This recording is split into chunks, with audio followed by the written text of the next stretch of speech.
بسم اللہ الرحمن الرحیم۔ یہ آج جو ہمارا سبق ہے سیرت طیبہ میں کہ ایک مسلمان کا گفتگو کا انداز کس طرح ہونا چاہیے۔ دروازہ بند کر دیں۔ آج کے سبق سے ہمیں 3 چیزیں معلوم ہوں گی۔ کتنی چیزیں؟ 3 چیزیں۔ اولاً آپ صلی اللہ علیہ وسلم کے انداز گفتگو کو ہم جان سکیں گے کہ آپ صلی اللہ علیہ وسلم کس طرح گفتگو فرماتے تھے۔ دوسرا، آپ صلی اللہ علیہ وسلم کے انداز گفتگو کی خصوصیات کیا تھی۔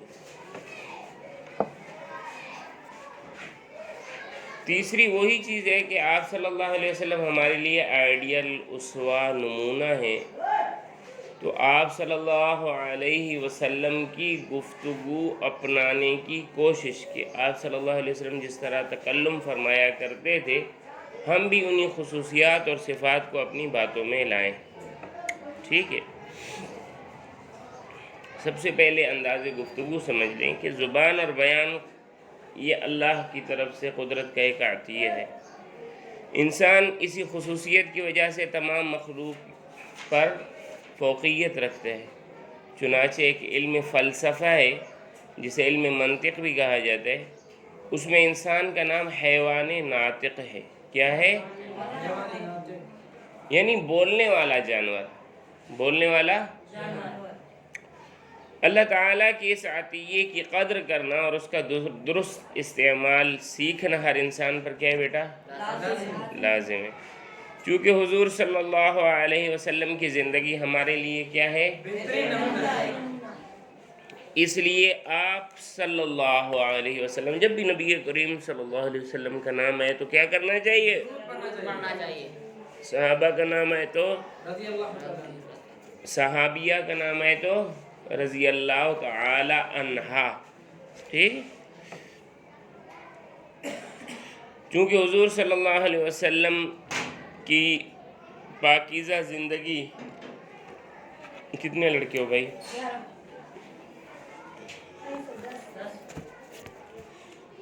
36، 10، 26۔ یہاں خیریت ہے؟ خوشاں؟ اللہ عزت دے۔ ہاں میرا بیٹا، آپ صلی اللہ علیہ وسلم کی پاکیزہ زندگی کا ہر پہلو ہمیں کیا کرنا چاہیے؟ اپنے مد نظر رکھنا چاہیے، اپنے سامنے رکھنا چاہیے۔ حضور صلی اللہ علیہ وسلم نے زبان کے استعمال اور اس کی اہمیت کے بارے میں لوگوں کو، اپنی امت کو، پوری دنیا کو بہترین تعلیم دی اور خود اس پر عمل کر کے دکھائے ہیں۔ تو سب سے پہلے ہم دیکھیں کہ آپ صلی اللہ علیہ وسلم کا انداز گفتگو کیسا تھا۔ امی عائشہ رضی اللہ تعالیٰ عنہ فرماتی ہیں کہ آپ صلی اللہ علیہ وسلم لوگوں کی طرح روانی اور تیزی سے گفتگو نہیں فرماتے تھے، جلدی جلدی بات کرنا، بلکہ اس طرح ٹھہر ٹھہر کر بات فرماتے تھے کہ اگر آپ صلی اللہ علیہ وسلم کے الفاظ اور کلمات کو کوئی شمار کرنا چاہتا تو شمار کر سکتا تھا، یعنی لکھنا چاہتا تو۔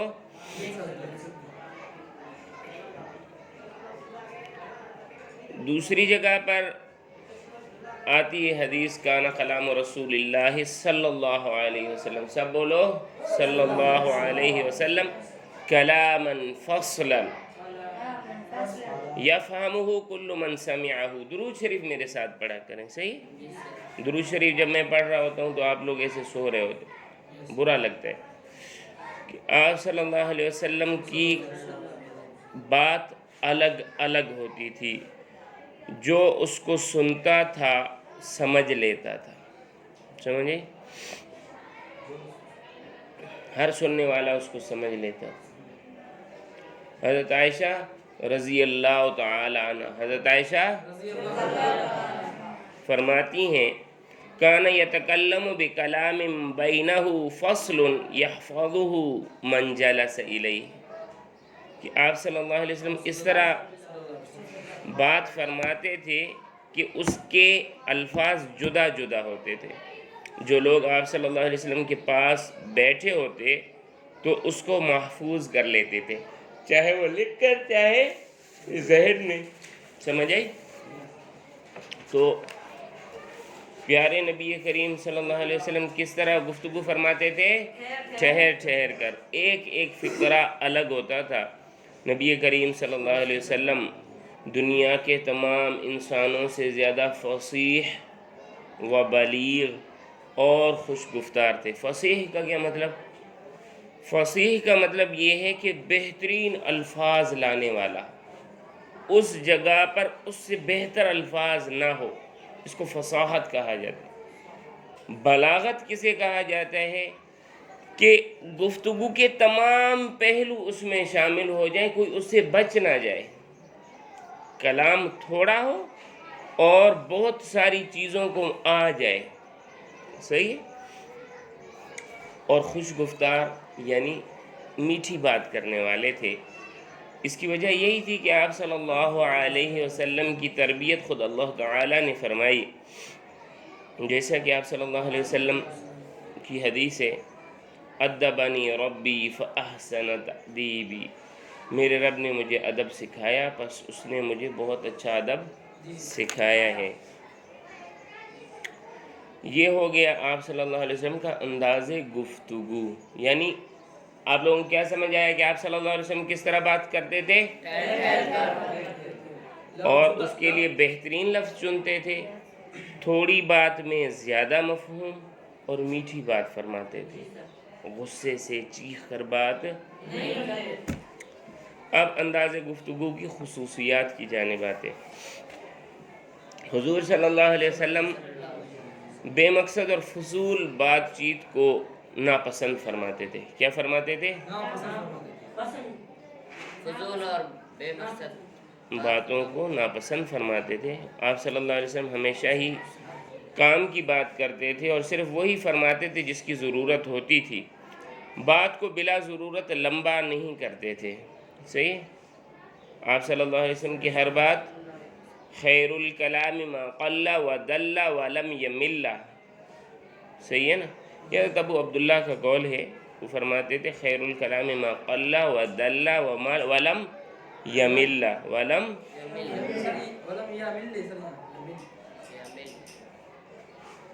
ہاں ٹھیک ہے، ولم یمل درست ہے، ولم یمل. خیر الکلام ما قل ودل ولم یمل. صحیح ہے؟ بہترین کلام کیا ہے؟ جو کم ہو اور ایتھینٹک ہو، مدلل ہو. صحیح ہے؟ ادھر ادھر کی ہاں کی بھی نہ ہو اور سامنے والا اس سے اکتائے نہ، اس کی طبیعت خراب نہ ہو. یا کیا ہے، ابھی لمبی بات ہو رہی ہے. تو آپ صلی اللہ علیہ وسلم کا اس کا مصداق ہوا کرتی تھی. نہایت شیریں گفتار، واضح اور سادہ الفاظ. آپ صلی اللہ علیہ وسلم کا لہجہ مبارک نرم ہوتا تھا، نہ اتنا آہستہ بولتے کہ کوئی سن نہ سکے، نہ اتنی بلند آواز سے بولتے کہ کانوں کو گراں گزرے. صحیح؟ یہ لفظ لکھا ہوا ہے بلند. صحیح ہے؟ لغت میں یہ لفظ بلند ہے. کیا ہے؟ یہ غلط العوام میں سے ایک ہے کہ لوگ اس کو بلند پڑھتے ہیں. یہ لفظ ہے بلند. کیا ہے؟ آپ صلی اللہ علیہ وسلم کی گفتگو میں ایسا ربط اور تسلسل ہوتا تھا گویا الفاظ کی لڑی پہ روئی ہوئی، ایک دوسرے کے ساتھ بولتے جاتے تھے. ایسا نہیں ہے کہ ایک بات کی پھر دوسری طرف چلے گئے، پھر تیسری طرف چلے گئے، پھر باتیں ایک دوسرے سے مربوط ہوتی تھی، ایک دوسرے کے ساتھ باتوں کا تعلق ہوتا تھا. لڑی کا مطلب ہے تسبیح. تسبیح کے دانے ایک دوسرے کے پیچھے کیسے ہوتے ہیں؟ الگ الگ بھی ہوتے ہیں اور ایک دوسرے کے پیچھے بھی ہوتے ہیں. آپ صلی اللہ علیہ وسلم کی گفتگو تمام اخلاقی برائیوں مثلا غرور، تکبر، جھوٹ، غیبت، عیب جوئی، طعنہ زنی، خوشامد وغیرہ سے پاک ہوتی تھی. یہ گفتگو کی اخلاقی برائیاں. غرور کرنا. صحیح؟ غرور کا مطلب کیا ہے؟ اپنے آپ کو بڑا سمجھنا، اپنے آپ کو دھوکے میں مبتلا کرنا. غرور کا لفظی ترجمہ ہے دھوکے میں مبتلا ہونا. اور اصطلاحاً کسے کہا جاتا ہے؟ کہ اپنے آپ کو بڑا سمجھنا. تکبر کا معنی کیا ہے؟ دوسرے کو چھوٹا سمجھنا. دوسرے کو جھوٹ لوگ ہنسانے کے لیے بولتے ہیں، غیبت کسی آدمی میں کوئی چیز ہو اور آپ اس کے متعلق ذکر کریں اور وہ بھائی اس کو ناپسند کرتا ہو کہ اس کو ذکر کیا جائے لوگوں کے سامنے، اور اگر یہ اس میں نہیں ہے تو یہ تہمت ہے. صحیح ہے؟ ہاں جی، ہاں. اور بڑا سخت گناہ ہے جی، قرآن میں بھی اس سے منع ہے. لا یغتب بعضکم بعضا، عیب جوئی، لوگوں کے عیب نکالنا، بھائی تم میں تو یہ کمی ہے، تم میں یہ کمی ہے، تم میں یہ کمی ہے، تم میں تانا زنی، میں نے تم پر یہ احسان کیا تھا، یہ احسان کیا تھا، یہ احسان کیا تھا. خوشامد، ہاں آپ تو بڑی، یعنی اس کی خوشی حاصل کرنے کے لیے ایسے الفاظ بولے. غصے کی حالت میں بھی لہجے میں سختی نہیں آتی تھی. گفتگو کی ابتدا آپ صلی اللہ علیہ وسلم سلام سے کرتے تھے اور اللہ کی تعریف سے کرتے تھے. صحیح ہے نا؟ گفتگو کرتے ہوئے عموماً آپ صلی اللہ علیہ وسلم کے چہرے پر مسکراہٹ ہوتی تھی. اہم بات کو 3 مرتبہ دہراتے تھے. ان تمام خوبیوں کی بدولت آپ صلی اللہ علیہ وسلم کی جو گفتگو ہے وہ کیا ہوتی تھی بیٹا؟ دلوں پر اثر کرتی تھی. اسلام کا تیزی سے پھیلنے کا ایک سبب آپ صلی اللہ علیہ وسلم کی دل نشیں انداز گفتگو بھی تھا. سمجھ آئی؟ آپ صلی اللہ علیہ وسلم اپنی گفتگو میں بحث و مباحثے اور جھگڑے سے بہت دور رہتے تھے. آپ صلی اللہ علیہ وسلم مخاطب کا ذہنی استعداد کا مکمل خیال رکھتے تھے کہ جو سامنے والا ہے، جو میری بات سن رہا ہے، یہ میری بات سمجھے گا یا نہیں. ایسا نہیں ہے کہ ایک آدمی مثلاً بالکل ذہنی طور پر نچلے لیول کا، جیسے چھوٹا بچہ ہے، اس کے سامنے بڑوں والی بات کر دینا. صحیح ہے؟ بڑا ہے تو اس کے سامنے بچوں والی، لکھا پڑھا ہے، ان پڑھ ہے، شہری ہے، دیہاتی ہے، اس کی مناسبت سے بات فرماتے تھے. صحیح ہے نا؟ آپ صلی اللہ علیہ وسلم کی بات وضاحت کے لیے گفتگو کے دوران آپ صلی اللہ علیہ وسلم اپنی بات کی وضاحت کے لیے گفتگو کے دوران مثالیں بھی دیتے تھے تاکہ بات اچھی طرح سننے والے کے ذہن میں آ جائے. صحیح. آپ صلی اللہ علیہ وسلم کی گفتگو کا یہ پہلو بھی اہم ہے کہ آپ صلی اللہ علیہ وسلم کم بولنے کو پسند فرماتے تھے. کیا پسند فرماتے تھے؟ کم بولا جائے، زیادہ تر نہیں بولتے تھے. اور زبان کے استعمال میں بہت محتاط تھے. جو آدمی مسلسل بولتے رہتے ہیں، فضول بولتے رہتے ہیں، تو زبان ان کو، آپ صلی اللہ علیہ وسلم نے فرمایا من ازمل لی ما بین لحیتہ وما بین رجلیہ اضمن لہ الجنہ. جو مجھے ضمانت دے اپنے جبڑوں کے درمیان زبان کی اور اپنی شرمگاہ کی تو میں اس کے لیے جنت کی ضمانت دیتا ہوں. ایک مرتبہ آپ صلی اللہ علیہ وسلم نے اپنی زبان کو پکڑا اور فرمایا اکثر لوگ اس کی وجہ سے جہنم میں جائیں گے. بہت سوچ سمجھ کر بولنا چاہیے. آپ صلی اللہ علیہ وسلم نے بانچیں کھول کر، منہ کھول کر، چیخ چیخ کر بولنے سے منع فرمائے. ہاں، لوگ منہ کھول کر او یہ وہ، اس طرح آپ صلی اللہ علیہ وسلم کو پسند نہیں. جی جی، تو بازارو حرکت ہے نا. کون سی حرکت ہے؟ جی، نہیں کرنی. حضور صلی اللہ علیہ وسلم کی گفتگو کے کلمات نہایت جامع ہوا کرتے تھے. جامع کا معنی میں نے پہلے بھی عرض کر دیا، تھوڑی بات اس میں کافی چیزیں آ جائیں. ٹھیک ہے، مختصر سی بات ہے مگر معنی کے اعتبار سے اتنی وسیع ہے کہ اس میں کئی چیزیں آ گئی. اس کو کیا کہا جاتا ہے؟ جوامع الکلم. جیسے آپ صلی اللہ علیہ وسلم نے فرمایا الدین النصیحہ، دین تو سراپا خیر خواہی ہے. خیر خواہی ہی دین ہے. اسلام کیا ہے؟ خیر خواہی.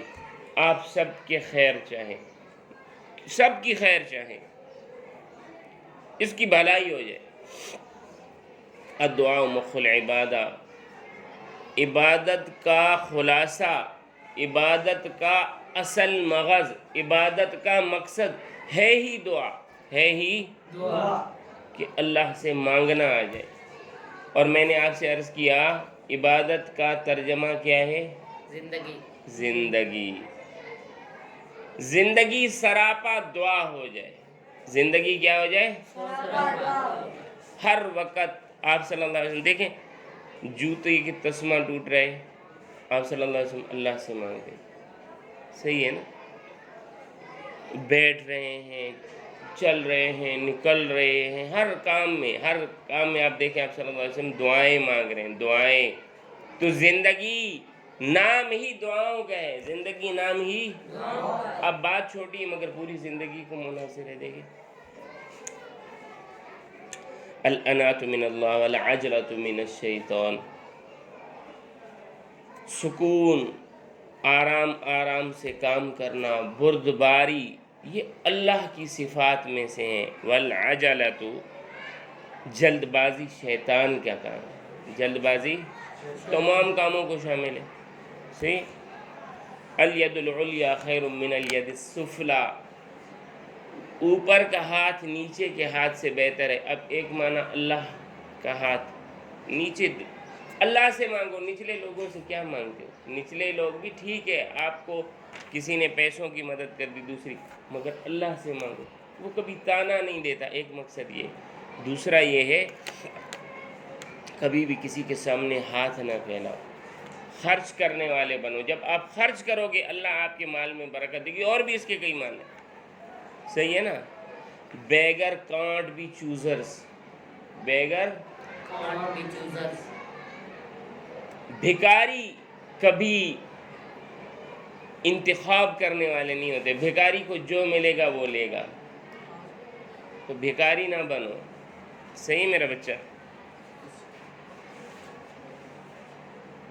الطہور شطر الایمان، پاکیزگی ایمان کا ایک حصہ ہے. ہر چیز میں پاکیزگی، نظافت، سمجھ آئی؟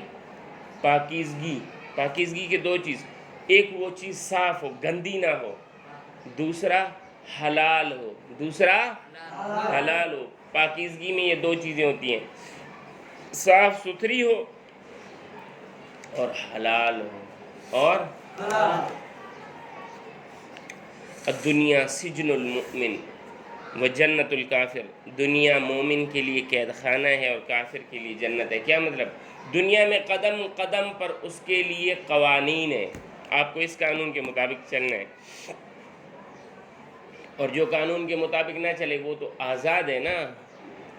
جو قانون کے مطابق چلے، آپ اسکول میں آتے ہیں، یہاں پر آپ قانون کے پابند ہیں، آپ کو اس طرح لباس پہننا ہے، اس طرح بیٹھنا ہے، اس طرح کاپی لکھنی ہے، یہ وہ پابند ہیں. اور پابندی آپ کو بلندی کی طرف لے جاتی ہے. سمجھ آ رہی ہے؟ اچھا، یہ آپ صلی اللہ علیہ وسلم کی گفتگو کی مثلا خصوصیات، چند مثالیں بھی دے دی. آپ صلی اللہ علیہ وسلم نے امت کو کیا تعلیم دی؟ صحیح ہے کہ ہماری گفتگو کیسی ہونی چاہیے؟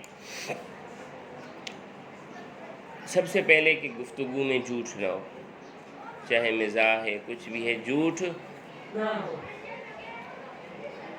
اچھا،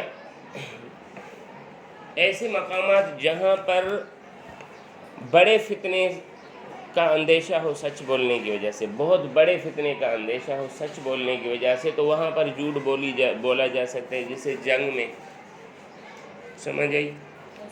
صلح کرواتے ہوئے، دو لوگوں کے درمیان صلح، زوجہ ہیں، بیوی ہیں، ان کی جھوٹی تعریف کر دی یا ان سے کوئی جھوٹ بول دیا تاکہ فتنہ نہ ہو. سمجھ آ رہی ہے؟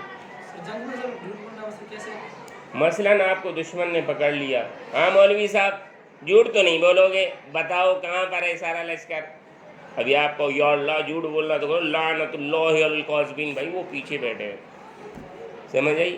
اور ایسی کی ایسی ہوگی سب کی.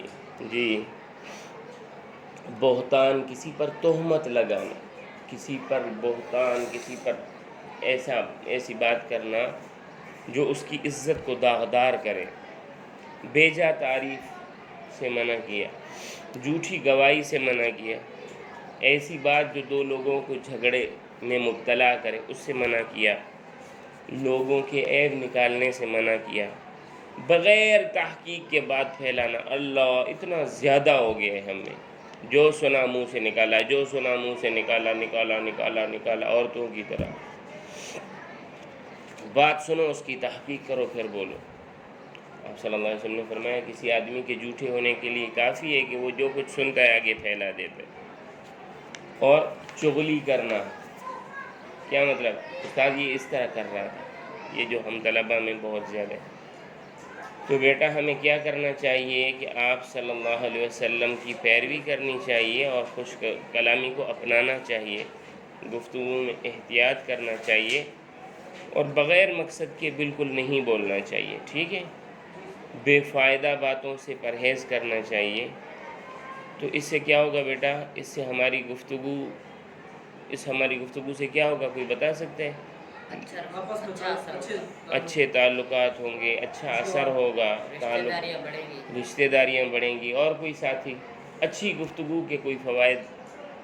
پیار بنے گا، ہاں، معاشرے میں سکون ہوگا، ہمارے بچے جھوٹ بولنے سے بچ جائیں گے، لڑائی جھگڑا ختم ہو جائے گا، ایک دوسرے کا خیال رکھا جائے گا، لوگ ایک دوسرے پر اعتماد کریں گے۔